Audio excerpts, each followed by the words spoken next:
Назарларыңызға «Дальняя дорога» фильмін ұсынамын. Фильм жазушы Николас Спаркстың аттас шығармасы негізінде түсірілген. Бұл туындыда екі махаббат хикаясы қатар өрбиді. Жас қыз Софи өнерге қызығатын студент, ал Люк бұқамен сайысқа түсетін батыл ковбой.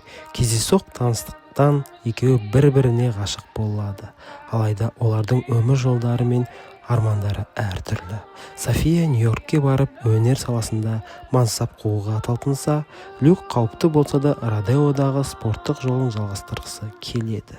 Бір күні олар жолда көлік апатына ұшыраған қарт кісі Айра Левинсонды құтқарып қалады. София ауруханаға Айраның өмір бойы сүйген жары Рутқа арнаған хаттарын оқиды.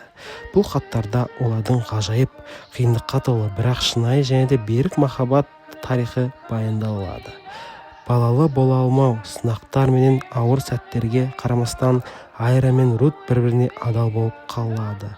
Айраның хикаясы София мен Люкке шынайы сезім үшін күресу керектігін түсіндіреді.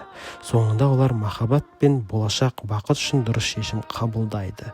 Бұл фильм махаббаттың құндылығын, түсіністік пен құрбандықтың маңызын көрсетеді. Әсерлі романтикалық драма.